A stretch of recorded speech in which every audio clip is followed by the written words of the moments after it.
All right. We are back with another Conversations of Value with the incomparable Deborah Lee. And I am your host, Jamila Moore. And our topic today, y'all ready for our topic today? Yeah, I don't know if they ready. You think they ready, Ms. Moore? they're ready.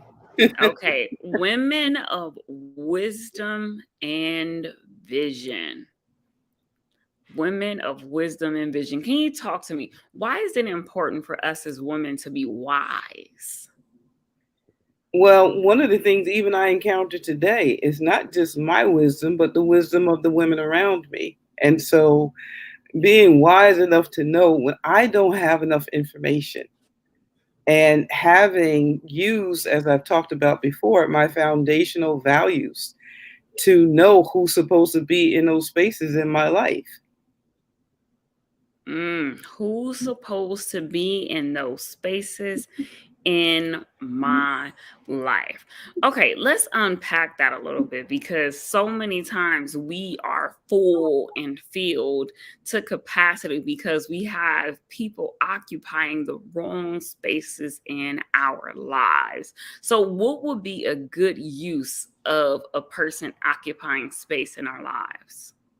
Good use, well, it's going to be based on we have to have, I do believe, our own personal statement, our vision of ourselves, because your personal statement will describe your personal values, your strengths, and your goals for your life and professionally, so that we have the right people in those spaces to move us towards long-term goals and long-term dreams. And so people show up and they show us that, you know what, they have the capacity and the desire, because you need both. Because you could have someone that has the capacity but doesn't have the desire to really be a part of your crew, as I call it. And so it is often framed, it needs to be framed by who you are. So the work, hopefully, that we've done already on knowing who we are helps us to identify the people that are somewhat of a match of sorts. And Mm, sometimes the match is not, they look just like us, they act just like us, but the match is that we're going in the same direction, trying to fulfill those goals or access those dreams. And it doesn't put us out of kilter, so to speak, doesn't cause us to reevaluate so much who we are at our core, because the core is important, but it may help us to make some adjustments in terms of how we're doing something, because other people may have pieces that we don't have yet that we're aspiring to have. And so, again, it comes back to knowing that map, I'm going to call it, that map of our own lives already before someone shows up, to see, hey, guess what? Do they fit in here with me, and do I fit with them?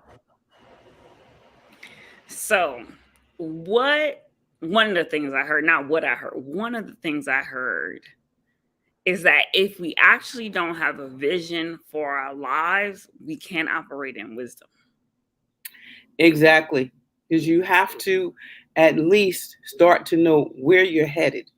Where you're headed, what has God revealed to you?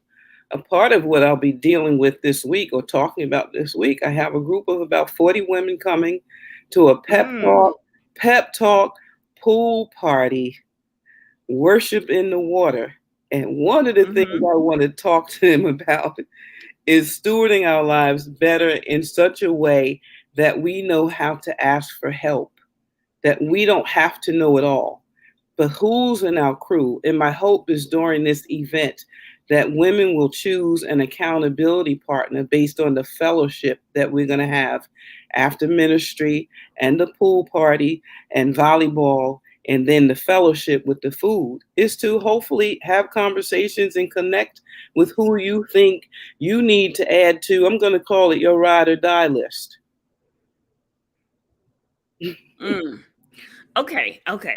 So if we're thinking about vision, we're thinking about wisdom, and our lives are huge. There's so many different moving parts. If we had to choose one area to really focus on and start with creating a vision for our lives, because some of us may not have a vision at all, and that's okay. But where do we start? Where's that best first place to start with creating a vision for our life? I think the best place to start is to do a quick view of your own history, your life history. What have you Okay. gone through? Where have you been successful? And what are you working on next? So that in Mhm. those spaces, you know, this is what I need in order to continue on. And this is what I don't need because these are the things or the people or the situations or personalities that hindered me. So you want a clear view of I know where I need to go and I have an idea of what I'm going to need to get there. And so again, meeting anybody in our lives, you got to go slow enough to pay attention to any red flags. Familiarity, they said, breeds content. And that means sometimes, you know, someone familiar to you may not necessarily be a good familiarity. It may be, oh, I remember this energy from the fifth grade. They wouldn't let me turn the rope. They would let me jump. They wouldn't let me turn the Mm. rope. Or wherever there have been blockages, if you will. And again, you know, some of what I'll be talking about is the bloodline, where there have been blockages. But what are the things also that you've taken from your bloodline that have been good? Because all things in the bloodline were not negative. And we do have to identify, sit still long enough, which is what I'm going to teach the women this weekend, how to sit still long enough to hear from God in terms of what do I not need to continue repeating in my life? And what do I need to do differently so that I move on and I'm not hindered from those dreams or those goals that I told myself as a little girl because I heard from the Lord and He was guiding me. These are the things that I wanted to do in my life that I have not accomplished yet. And so I'm going to need some armor bearers, if you will, to Mhm. assist me with getting to those ideas, those creative expressions that I've always wanted to share. And so that's my hope as we move along, women of wisdom and poise. Listen, this is good. We already got a comment saying iron sharpening iron. This is true. And we all need to be in communities and in relationships where there's this like ebb and flow of like greatness where we can push each other, sit there when it's time to cry with each other, and pick up the pieces and keep rolling. One of the things that you said is so important is around sitting quietly, right? And that's one of the things I am working on. Because even though I may be sitting in silence, I may not have quieted my thoughts. Hmm. Can you talk to that piece? Because I know it's another woman out there like, yeah, I need to figure out how to quiet my thoughts too. You know what? I think the intentionality of doing that is sometimes, even if you're going to the beach, I noticed a lot of times we may take a book. What's wrong with going and just sitting? Silent is also about listen. Same letters, silent, listen.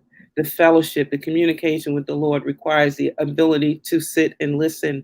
Sometimes I've offered suggestions for women to go home after a visit and sit for 10 minutes with a timer.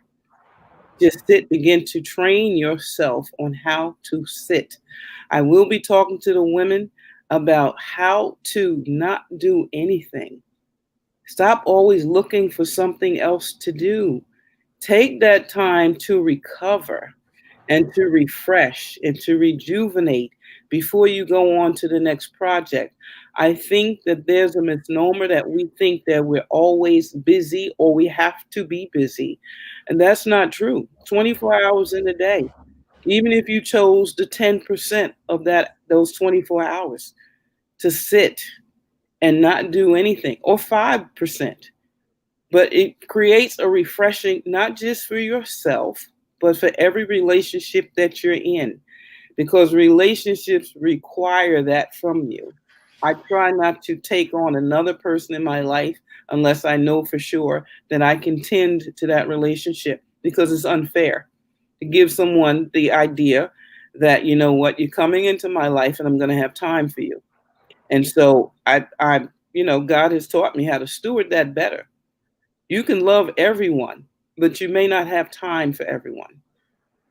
Yeah, yeah, that's so good. And as I'm thinking through our journey through this conversation of women of wisdom and vision, one of the things that I'm gathering is like, one, we have to have like not only have that vision for our lives, but we actually have to take time to sit quietly to know when there needs to be a revision of the vision. Absolutely, that's good. Yeah, and then there's this second piece where because now we have this vision, we now need to figure out how to prioritize and Mm, accept and release relationships. Because we talk absolutely. a lot about like the acceptance, but like sometimes we have to release people. And sometimes it may not be releasing people out of our lives, but releasing them into the right position, because maybe when they came in, our vision had been skewed. And so now that we've sat silent and we have the revision, Right. now it's time to reposition. Ooh, Absolutely. The Rika get to going. Yes. Yes, I think that's so important. It's so critical. Uh, Sometimes we have to. I know I'll be teaching on the gift of confrontation. You're gifting someone with information. Sometimes we have to have those conversations and gift someone with the information that, you know what, I've changed, I've grown, or I've become more aware, and I'm not sure that I am giving you my best self right now. So even if it means that we can't meet weekly like we used to, that maybe we'll meet once a month so that I can focus a little bit more attention on my growth that I'm experiencing right now. And because I don't want to do anything to hinder your growth, and I don't want to give you the impression that I no longer love you or care about you, and I no longer want to continue this fellowship, because I do want to. And maybe we've got some, if you will, some tweaking that we need to do in order to sustain the longevity of this relationship. And so the honesty that comes with being authentic and being vulnerable is so important. And it takes courage.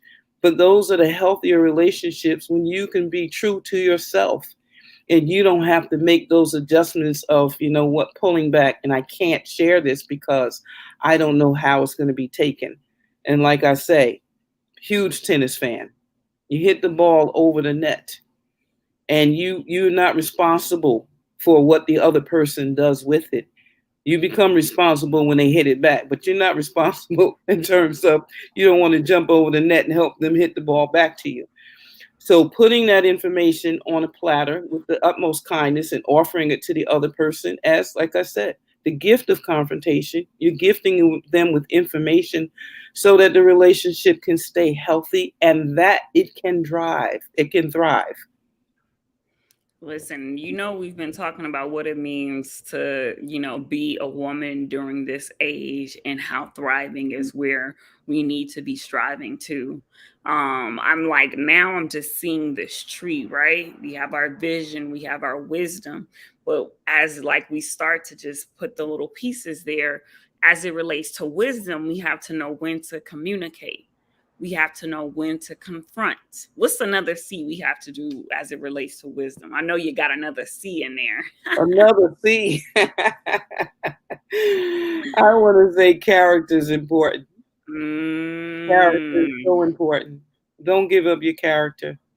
Don't give up your integrity, but your character. At the end of the day, I do believe any conversation that we have, we hope to leave it with our character intact. Any relationship that we are so committed to our character, that's what we want to display, no matter what the situation is. I've said often, my buttons are pushed. I need to take myself to a corner with the Lord and have a conversation so that I come back and confront in a very kind manner and still be able to express how I'm feeling.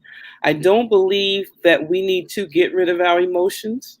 I think we need to learn how to steward them well and to offer them no matter what's going on, whether we're sad or angry or happy, joyful, to be able to be in those spaces with the right people that we can be ourselves. There's nothing better than being yourself, because guess what I know? No one else is qualified. So we don't want to be in relationships where we're changing so much that we can wake one day and not know who we are. We go to the mirror and we're looking for us, because we've either given ourselves away or we've not, stood up and said, hey, this is who I am. This is how I'm wired. Wired does not mean weird. Going back to same letters, but different word. This is how I'm wired. No excuses, but hopefully explanations about this is how I'm wired. And guess what? Even though I'm wired this way, I'm willing to allow God through the Holy Spirit, God through a person that's God centered, to make the changes for growth, to become better, however I'm wired. Listen, you heard it here first from the incomparable Devorah Lee. You want to make sure that you are staying tuned because we have a big announcement coming. So save the date for September 25th. Yes, September 25th. Save the date. It's a Sunday. We haven't released the time. We haven't released the topic. Why? Because we are fine tuning something great to make sure you know how to walk as a woman of wisdom, poise, and class. Any final thought on the subject of women of wisdom and vision? The only final thought I have right now is the gratitude that people are chiming in, they're joining in, and that we all become better together. And I am so hopeful that we will do that. That's just my vision, to really just be able to pour and help women get to the next place that they're trying to get to, in Jesus' name. All right, y'all. It's been another great conversation of value. We will see you in another 2 weeks. Thank you all. Be blessed.